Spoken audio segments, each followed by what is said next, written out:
इस लेक्चर के थ्रू मैं एक कदम और आगे चला जाऊंगा, एक कदम और आगे चला जाऊंगा। बेटे कोशिश करते रहना है, कोशिश करने वालों की हार नहीं होती। आइए let's start with the journey. Lecture number 6, register open करें जी सबसे पहले तो, और लेक्चर नंबर 6 लिखें। Great, good morning. Lecture number 6, lecture number 6। बेटे बैठने का एक पोस्चर आपके सामने है, इस तरह से बैठेंगे तो लाइफ में आप सक्सेसफुल बनेंगे। ठीक है जी, बहुत बढ़िया। पोस्टर के बाद मैं आ गया जी, बड़ी प्यारी सी कोटेशन है दोस्त, मुझे बड़ी अच्छी लगती है यार। आप इंटेलिजेंट हो या नहीं हो, जो ऊपर वाले के हाथ में था, बट हार्ड वर्किंग होना आपके हाथ में है। पीपल हु गेट प्लेसेस, आप इतिहास उठा कर देख लो, हिस्ट्री को एक बार चेक कर लो, जिसको भी सक्सेस मिली है बेटे, people who get places are the ones who keep moving. वो चलते रहे, रुके नहीं। वेदर यू आर इंटेलिजेंट और नॉट, बेटे आपका काम है लगातार कंसिस्टेंटली परसिस्टेंटली काम करते रहना। You getting a point? आइए इन बढ़िया प्यारी प्यारी बातों से, आई have already told you that I have divided my budgeting chapter, my budgeting section, my budgeting this into 20 concepts. I have already discussed first concept, दूसरा, तीसरा।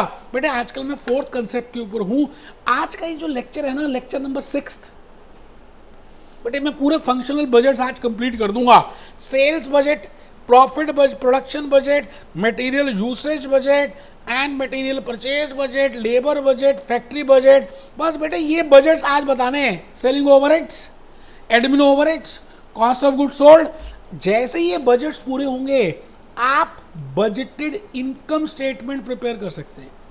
तो बेटे आज के इस लेक्चर में मैं भूपेश आनंद आज आपको बजटेड इनकम स्टेटमेंट भी बताने वाला हूं। बड़ा इजी सा कंसेप्ट है जी। इसके बाद जो बजट रहेंगे ना, capital expenditure budget, cash budget, with the help of that I will able to prepare budgeted balance sheet and I will be able to prepare budgeted cash flow statement। आराम से बेटे ये 4 बातें इसके बाद we will be covering under the head financial budgets. तो functional budgets, operational budgets आज के लेक्चर 6 में कंप्लीट होकर and we will conclude with budgeted income statement. बेटे आपने प्रॉफिट एंड लॉस अकाउंट बनाया होगा, वो actual profit and loss account बनाया था क्योंकि ट्रांजैक्शंस ऑलरेडी हो चुकी थी, पास्ट टेंस में ट्रांजैक्शन हुई थी, आपने जर्नल एंट्री पास की थी and then you have prepared income statement. But अभी ट्रांजैक्शंस नहीं हुई, आपको ऐसा लग रहा है कि ये हो सकता है, ये हो सकता है, ये होगा, मुंगेरी लाल के हसीन सपने, and you are preparing a budgeted income statement, you are calculating a budgeted profit and you are calculating a budgeted income, budgeted gross margin, budgeted EPS. And then you can compare with the competitors, you can do the peer analysis, you can do the competitive analysis। आप check कर सकते हो कि भाई इस बच्चे के 10th class में इतने मार्क्स आएंगे on the basis of pre board. फिर हम चेक कर सकते हैं कि उसको कॉमर्स मिलेगी, साइंस लेगा, आर्ट्स लेगा, सोशियोलॉजी लेगा, कहाँ जाएगा as per his capability, as per his marks.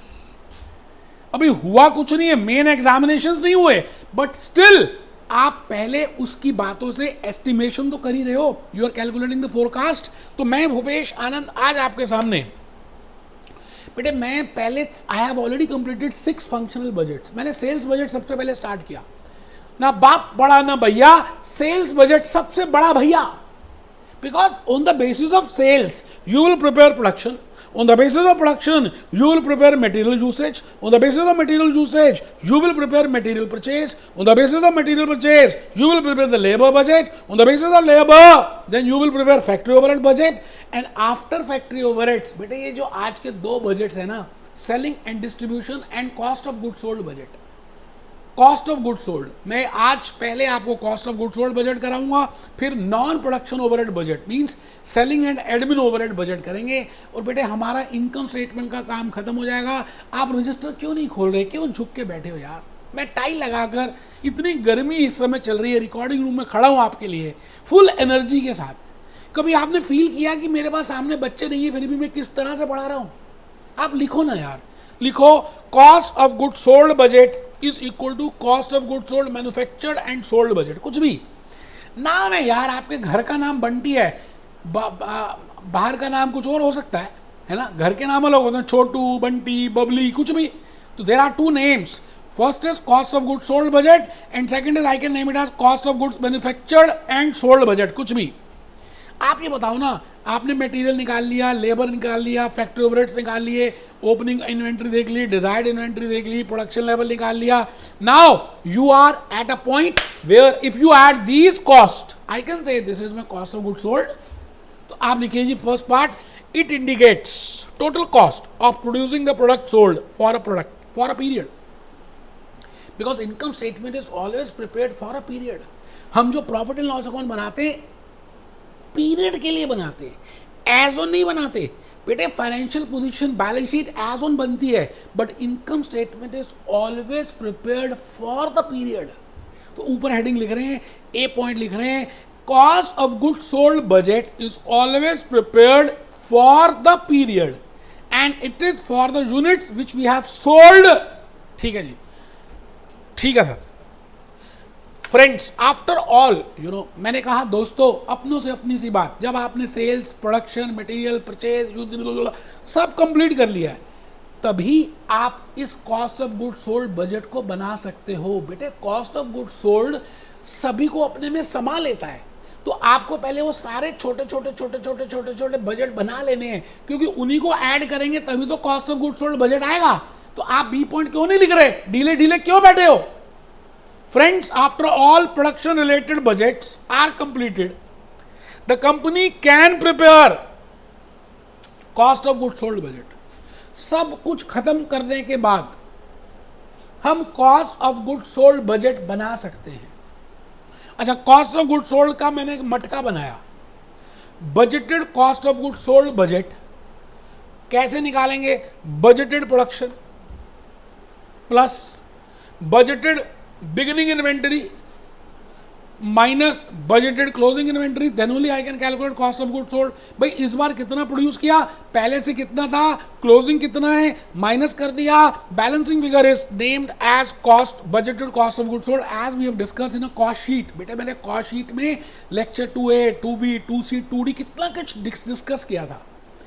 बस लॉजिकली आज मैं उसी को कैलकुलेट कर रहा हूं, बट मैं बजटेड वर्ड यूज कर रहा हूं। बेटा बड़ा सिंपल है, cost of goods sold budget में क्या बताऊं, इसमें मेरे को तो प्रैक्टिकल भी दिखा नहीं, बड़ा इजी है यार, क्या बताना है इसमें। लेक्चर नंबर 6 में फंक्शनल बजट नंबर 8 में आ गया बेटे, that is named as non production overhead budget और सेलिंग एंड एडमिन बजट।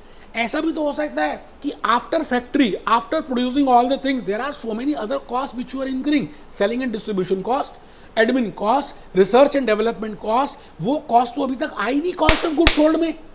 तो आपको ये वाली कॉस्ट का भी बजट पहले से ही बनाकर रखना है, क्योंकि इनकम कैलकुलेट करेंगे तो this cost minus this cost, this cost means cost of goods sold cost minus selling overheads minus admin overheads minus research and development, इसको भी तो लेस करेंगे, इसमें इसको भी तो लेस करेंगे सेल्स में से, तो सेल्स में से cost of goods sold less करेंगे, सेलिंग ओवरहेड्स लेस करेंगे, एडमिन ओवरहेड्स लेस करेंगे, and third part is research and development. But it means all this is named as non productive overheads.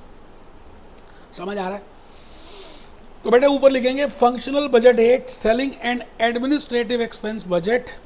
New manufacturing budgets में आप लिख रहे हैं selling and administrative expense budget कह दें या नॉन मैन्युफैक्चरिंग बजट कह दें, कुछ भी, नॉन प्रोडक्टिव कह दें, मतलब these are not directly related with production, that's why they are named as non productive overhead budgets। ठीक है जी।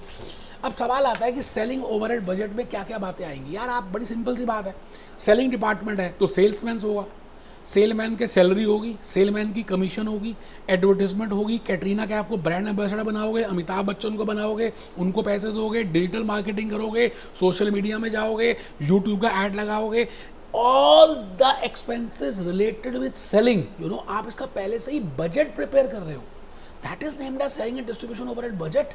तो ऊपर हेडिंग लिखिए, selling expense components of the budget include salary and commission for sales department, travelling, marketing expense, shipping expense, it means all the cost which is related with sales, all the cost which is related with sales, that is named as salary, selling expenses components of the budget. तो ये सब कुछ cell से relate करता है. इसी तरह से we will be estimating how much is the cost which is for admin overheads. मतलब मैनेजमेंट की सैलरी कितनी होगी, उनका स्टेशनरी का expense, postage expense, other insurance expense, office electricity, इन सब का भी आप पहले से ही जुगाड़ बनाकर रखेंगे. इसको बोलते हैं एडमिन ओवरहेड्स. तो आप लिखें the administration expense components of the budget includes management salary, legal professional services, insurance expenses. और ये बड़े इजी हैं यार, मुश्किल नहीं है. Utilities, this. ठीक है जी. मैं आ गया जी लास्ट पॉइंट में. आपने अभी तक जो भी कुछ किया बेटे, आपने कहीं ना कहीं बजटेड इनकम स्टेटमेंट बनाने के लिए किया. You want to prepare budgeted income statement. या ऐसा समझ लें आप budgeted profit and loss account बनाना चाहते थे, फोरकास्टेड प्रॉफिट एंड लॉस बनाना चाहते थे. भविष्य का प्रॉफिट कितना आएगा, भविष्य में ईपीएस कितनी होगी, भविष्य में आपके मार्केट में शेयर कितना होगा, भविष्य में आप सेल्स कितनी करेंगे. आपने भविष्य का, फ्यूचर का क्या किया, प्रॉफिट एंड लॉस अकाउंट बनाने की कोशिश की. And I know that you know how to prepare a profit and loss account. यहां पर हम जो भी लिखते हैं दैट इज कॉस्ट, एंड यहां पर we all write down revenue. We know that बेटे, बचपन से करते आ रहे हैं, रेवेन्यू माइनस कॉस्ट. अच्छा, रेवेन्यू में से कॉस्ट जब लेस करेंगे तो यहां पर क्या आएगा, इनकम और मार्जिन और प्रॉफिट. आप इसको ऐसा ना करना चाहें तो you can do like this also. as per IFRS and as per US GAAP you can give a presentation like this also. आप इसको वर्टिकल फॉर्म की प्रेजेंटेशन भी दे सकते हैं बेटे, कोई टेंशन थोड़ी है. Less cost of goods sold. बस हाँ, यहां पे हम क्या करेंगे, बजटेड वर्ड यूज कर देंगे, क्योंकि ये फिक्शन है, अभी हुआ नहीं है. आप पहले से ही भविष्य को निकालने की कोशिश कर रहे हो. ठीक है सर, बहुत बढ़िया. This is named as budgeted gross margin. Then you subtract, अभी लिखना नहीं है बेटे, budgeted selling and admin overheads. This is named as earning before interest या अर्निंग ऑपरेटिंग इनकम कह दीजिए. This is operating income because selling and distribution overheads are also operating expenses. So this is operating income. We can also name it as EBIT. We have discussed in section A. इसको हम EBIT बोल सकते हैं. अच्छा, EBIT less कर दिया. If I subtract interest, this figure will be named as earnings before tax. And if I subtract tax, I think the balancing figure will be named as earning after tax. और earning after tax के बाद हम EPS वगैरह निकाल सकते हैं. तो basically operating income को, ऑपरेटिंग बजट्स को बनाने के पीछे मेरे पास एक ही ऑब्जेक्टिव था, that I want to prepare my budgeted income statement. उसके लिए मुझे सपोर्टिंग छोटे छोटे बजट्स बनाने पड़े. ऑब्जेक्टिव था मुझे सक्सेसफुल होना है, उसके लिए मेरे को ये कोर्स भी करना है, ये भी करना है, गाड़ी चाहिए, ऐसा चाहिए, ऑफिस चाहिए. इट मीन्स वो सब कुछ छोटे छोटे शेड्यूल्स थे, छोटे छोटे बजट्स थे उस बड़ी चीज को पाने के लिए. बड़ी चीज क्या, बजटेड इनकम स्टेटमेंट. तो आप सभी आज इस बात को you have to write it down my dear friends, because lecture 5, lecture 4, lecture 5, lecture 6 इस आज कंक्लूड हो रहे हैं कि फंक्शनल बजट को आज मैं कंप्लीट कर रहा हूं. तो हेडिंग लिखेंगे प्रोफॉर्मा और बजटेड इनकम स्टेटमेंट. प्रोफॉर्मा का मतलब क्या होता है, फॉर्मेट. बजटेड, भाई हम बजटेड में इनकम स्टेटमेंट बनाएंगे तो उसका खांचा, उसका तरीका, उसका फॉर्मेट, उसका वे कुछ इस तरह से है. ठीक है जी friends. After preparing functional budgets, we have completed functional budgets, sales budget, production budget, material usage budget, material purchase budget, labour budget, factory overhead budget, cost of good sold budget, non production overhead budget. ये सब क्या थे, functions थे. इन सबको complete करने के बाद हम क्या करेंगे, इनको एक स्टेटमेंट में डाल देंगे, उस स्टेटमेंट से हम प्रॉफिट निकालेंगे, उस स्टेटमेंट का नाम है बजटेड इनकम स्टेटमेंट। वही बताने जा रहा हूं, लिखो। We can calculate expected profit and expected EPS. EPS can be of two types, basic EPS and diluted EPS, which we have already discussed in section है एक्सटर्नल, हम कर चुके हैं उसको, ठीक है जी, बहुत बढ़िया। आप हेडिंग लिखें, फॉलोइंग इज द फॉर्मेट। खांचा, खांचा, हाँ खांचा बेटे, ऑरेंज बार खाते हो तो there is a format for that. Chocobar का एक फॉर्मेट है, कसाटा का एक फॉर्मेट है।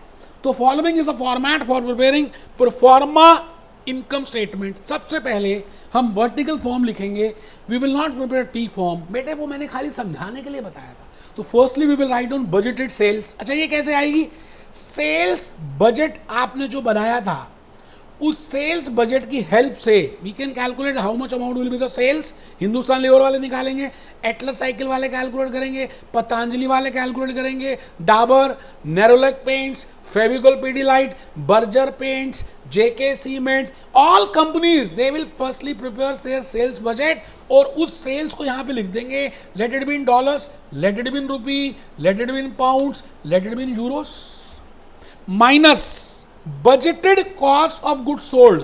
मतलब हमने जो यूनिट्स बेचे उनका खर्चा कितना आया, तो cost of goods sold less करेंगे। When I say cost of goods sold it means up to factory overheads, I have deducted that, you know I have already told you. तो कॉस्ट ऑफ गुड्स सोल्ड लेस करने के बाद जो figure आएगी उसको बोलेंगे ग्रॉस मार्जिन और ग्रॉस प्रॉफिट। अच्छा ग्रॉस मार्जिन मैंने लिख दिया जी, बजटेड ग्रॉस मार्जिन मैंने लिख दिया, I have written budgeted gross margin minus budgeted selling and admin overheads. फिर मैं selling and admin overheads less कर दूंगा। बजटेड ग्रॉस मार्जिन में से I will deduct selling, budgeted selling and distribution overheads. फिर जो बैलेंसिंग फिगर आएगी that is named as operating income. एक बच्चा लिख ही नहीं रहा, वो बेवकूफ है। बेटे बजटेड इनकम स्टेटमेंट नहीं लिखा तो फंक्शनल बजट्स ही नहीं किए। फंक्शनल बजट्स का सार समरी इज दिस, ठीक है sir. Budgeted operating income, then I will deduct budgeted interest, then budgeted profit, expected profit और forecasted profit before tax, then I will deduct tax, then balancing figure is budgeted after tax, then I will divide by number of shares, you know, and I can calculate EPS. As a management accountant, मैं अपने top level managers को EPS की figure बताना चाहता हूँ, because EPS has a direct relationship with market price पर share. EPS जितना ज्यादा होगा my market price per share will increase. More the EPS, more will be MPS, more the EPS, more will be the MPS. So my objective is I want to maximize my MPS, and for that there are so many other factors, but the most component factor is EPS. मेरी market price पर share national stock exchange में, New York stock exchange में, London stock exchange में तभी increase होगी। वैसे तो बड़े सारे फैक्टर्स हैं आपकी मार्केट प्राइस के लिए, बट मेजर कंपोनेंट है earning per share. Earning per share आएगी नेट मार्जिन से, नेट मार्जिन आएगा मोर प्रॉफिट से, मोर प्रॉफिट आएगा मोर रेवेन्यू से। तो आप इजीली एनालिसिस कर सकते हैं अपनी बजटेड इनकम स्टेटमेंट को देखकर। कैसा लगा बेटे? बेटे यहाँ पर मेरा द एंड होता है फंक्शनल बजट्स का। हम नेक्स्ट लेक्चर नंबर 7 में फाइनेंशियल बजट्स करेंगे, उसके भी 2-3 लेक्चर्स होंगे, बट मैं पूरी गारंटी देता हूँ आपको, लॉजिकली आपको सारी बातें एक्सप्लेन करूंगा, फिर मैं कुछ थ्योरी में आऊँगा, फिर थोड़ा सा प्रैक्टिकल में आऊँगा, और उसके बाद बजटिंग खत्म हो जाएगा। यार आइए हम साथ हाथ डाल कर आगे चलेंगे। बेटे एक बात मैं बताऊँ, मैंने अभी प्रैक्टिकल क्वेश्चंस नहीं कराए, बीच बीच में मैं क्वेश्चंस में केस स्टडी करा रहा हूँ कंसेप्ट को क्लियर करने के लिए। अभी हम क्वेश्चंस करेंगे, आप समझ रहे हैं ना, अभी ये खाली कंसेप्चुअल चल रहा है काम। Be happy, B jolly, B cheerful.